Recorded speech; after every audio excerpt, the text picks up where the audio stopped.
जब आपका समय सीमित हो तो जिंदगी दूसरों के हिसाब से नहीं बल्कि खुद के मन से जीनी चाहिए। समाज क्या सोचेगा, इस बात की परवाह किए बिना अपनी खुशियों को चुनना और विषम परिस्थितियों में भी मुस्कुराते रहना ही जिंदगी का असली नाम है। एक ऐसी ही कहानी इन दिनों हर तरफ चर्चा का विषय बनी हुई है, जहां खुद के अस्तित्व को बचाने और मानसिक शांति को पाने के लिए एक बड़ा कदम उठाया गया है।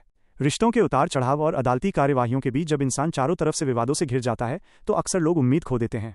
लेकिन इस कहानी में ऐसा बिल्कुल नहीं है। जब जीवन में हर तरफ से परेशानियां आ रही हों, समाज लगातार उंगलियां उठा रहा हो और अपने ही रिश्ते में दरार आ चुकी हो, तब उदास होकर रोने के बजाय अपनी शर्तों पर जीने का फैसला किया गया है। इन दिनों सोशल मीडिया पर कुछ ऐसे ही विचार और तस्वीरें सामने आ रही हैं जो सीधे तौर पर इस बात का संदेश दे रही हैं कि इंसान को किसी एक व्यक्ति या समाज के तानों की वजह से अपनी जिंदगी को बर्बाद नहीं करना चाहिए।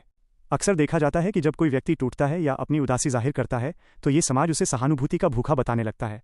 लोग टिप्पणी करने लगते हैं कि ये सिर्फ विक्टिम कार्ड खेला जा रहा है या सिंपैथी बटोरने की कोशिश हो रही है।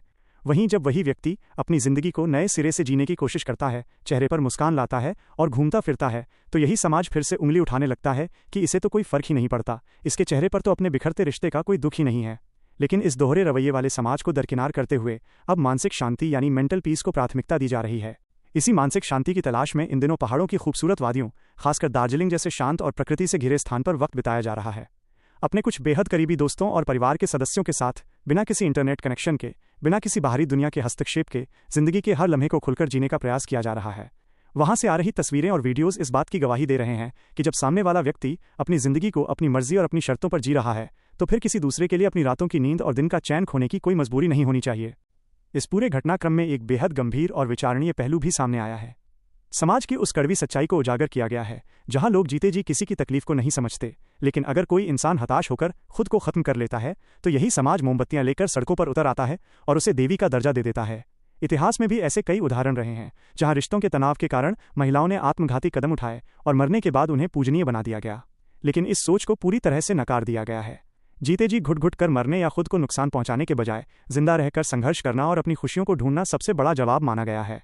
मुश्किल वक्त में जब पूरी दुनिया साथ छोड़ देती है तब केवल माता पिता और अपना परिवार ही ढाल बनकर खड़ा होता है।